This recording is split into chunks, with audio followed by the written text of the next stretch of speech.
Hi, I'm Dr. Carmel Harrington. I'm a sleep scientist and I'm Managing Director of Sleep for Health.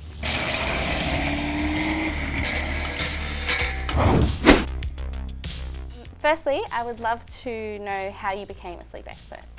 Well, it was an interesting journey. I used to be a lawyer when I was much younger. And through a personal story, I decided I was really interested in knowing more about sleep.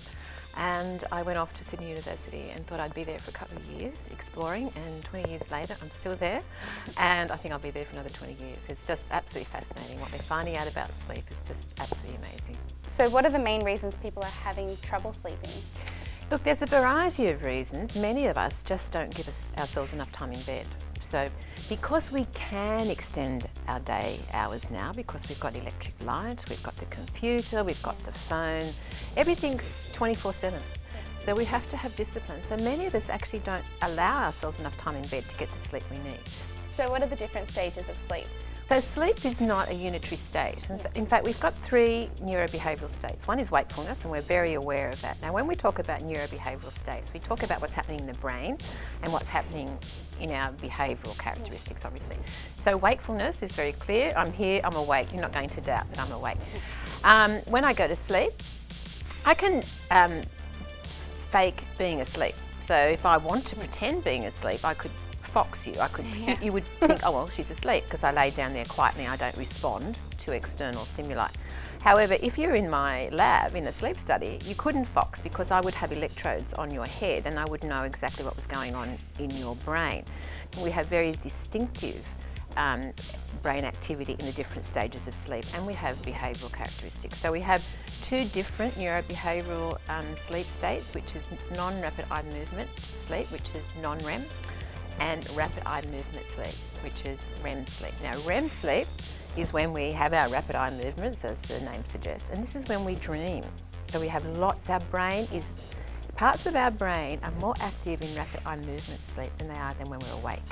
It's an incredible, we've only begun to realise this in the last, say, 10 years, that our brain is more awake at some points in time, when we're more alive and active in some stages of sleep than it is when we're awake, which I find incredible. Yeah, that's And we're also paralysed in REM sleep or in our dream sleep because we would otherwise act out our dreams, which would be very dangerous because our dreams are very bizarre mostly. Yeah. Non-rapid eye movement sleep has 3 different stages.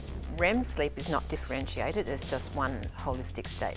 But non-rapid eye movement goes from stage 1 to 2, which is our light sleep, that's how we get into sleep, and then it goes into our deep sleep, or stage 3, non-REM. So deep sleep is slow wave sleep, and that's our most quiescent period of the 24 hours. So our heart rate goes down, our blood pressure goes down, our breathing rate, and this is a time of deep restoration and repair for our body.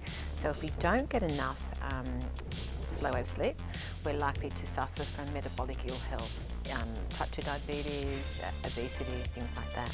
If we don't get enough rapid eye movement sleep or REM sleep, we'll suffer cognitively. So they're the 2. Yeah. Thank you.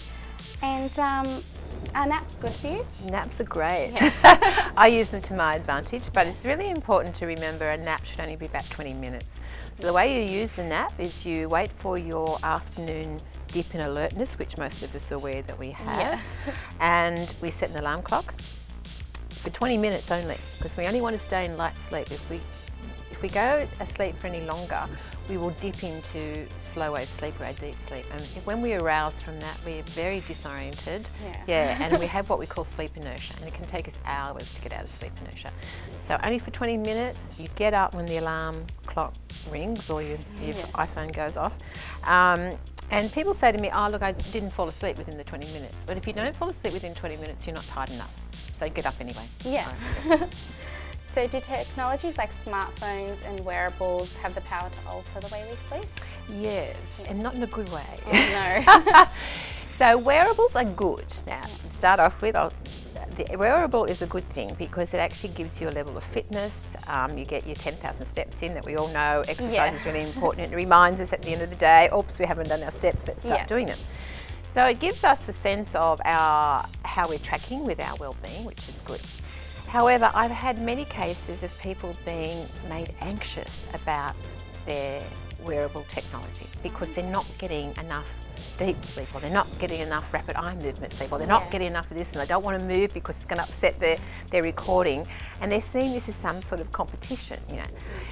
But these devices are very poor judges, or very poor at actually analysing directly what stage of sleep we're in. If you've got leads on your head, I can tell you, but this device doesn't do it very well. It's more generic? Yeah, it just does it on movement. And because I said in REM sleep we're paralysed, but the paralysis is incomplete. We can pop out of REM back into REM, so it may not classify REM accurately, I can tell you it doesn't, and nor does it classify our deep sleep accurately, and nor does it classify our overall sleep length. It underestimates our sleep length by about 60 minutes. There's a bit of research that's just come out recently. And so if you use it correctly, it's okay. But don't use it as like a competition. Oh my gosh, I haven't got enough sleep last night. And that level of anxiety, which then makes your sleep worse. Yeah. Now the iPhone by the bed, if you have light by your bed, which, you know, if you're checking emails or anything like that, you're doing two things. One, you're alerting your brain. When you alert your brain, you on the opposite side of your sleep brain. Right? So you can't be alert and asleep, I can tell you now. So if you want to be asleep, you don't alert your brain. So you don't look at your emails. The other thing happens when you look at your emails is bright light. So bright light feeds into your eye. So the eye, the optic nerve, feeds back to the centre of the brain here, where we produce something called melatonin, which is our sleep hormone. Now, melatonin is essential for our sleep. As soon as the eye detects bright light, it stops the production of melatonin. So we talk about melatonin like the vampire hormone. Right? It's around in dark and it's never around in light. So we then set ourselves up for really bad sleep. Oh, okay. I should probably stop doing that. That's right. Absolutely. Listen to me. And so this has been around for a while. You mentioned it earlier, but the idea that we're constantly turned on and and connected, the 24-hour habitat we live in. Do you feel this will have any influence on the way we sleep? Yes, and it's having again a bad effect. All right, it's really unfortunate. It's no coincidence that for millennium, ever since caveman days, we've actually slept by and large between 9 o'clock at night and 6 o'clock in the morning. Pretty much those hours, give or take an hour. Now there's a reason for that. There's a sleep process that's, there's a couple of processes that are involved with that. But the best sleep we can have is between those night hours, the dark hours, 9 till 6 or 7, you know, give or take.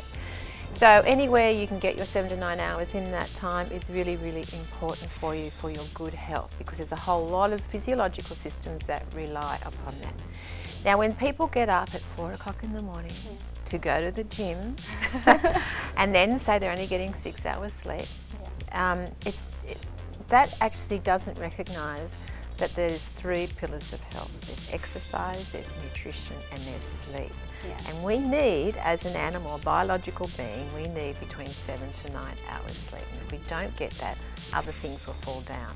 And we're starting to see that, because despite the 24/7 gym, despite the wearable technology, 64% of the Australian population is either overweight or obese.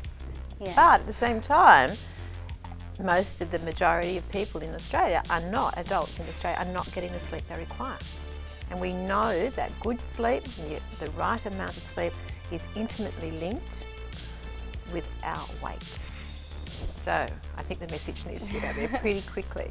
So look, I think what we're doing is not good for our body. Just remember a balance in everything. Good food, good exercise, good sleep. Yeah, definitely.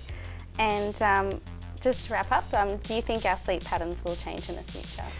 Yes, now I think that's an interesting question, and I think there's going to be 2 ways it's going to go. There's going to be the people that understand how good they feel after a good night's sleep, and they're going to relish it. They're going to reclaim their sleep. Because if a drug company could produce a pill that makes us feel as good as we feel after a great night's sleep, they'd make a fortune. They would, yeah. They haven't got it yet. They haven't, because we can do it to ourselves if we wish to. There's some people that are going to say, okay, I want that sleep and I'm going to reclaim my right to have it, because that's going to make me the best performer the most relaxed, the most easy to get along with, things like that. There's going to be another group of people that are going to rely on medication. They're going to rely on medication to keep them awake. They're going to rely on medication to keep them asleep. Then they're going to rely on mood medication, antidepressants, because we know lack of sleep is intimately linked with our depression, our vulnerability to develop depression. And they're going to use medication to enable them to be awake more than more than they should be biologically. The other thing that may happen in the future is there is a thing called a short sleep gene, right? And so people who have a short sleep gene actually can get by on 5 hours sleep. The rest of us need 8 hours, but these lucky people, or if you want to think about it, can do everything that takes us 8 hours to do, they can do in 5 hours. Yeah. It's very genetic. Yeah. Yep. So if they can, maybe there might be a genetic manipulation, and so we can all then become short sleepers and get more out of the 24 hours and not sleep. So I think there's a variety of things that might happen in the future, but I think it'll be interesting to see, because nobody would have anticipated 50 years ago that our sleep time would have dropped by 2 hours. Yeah. So who knows what's going to happen in the future, but there's a few things that are hinting towards those changes.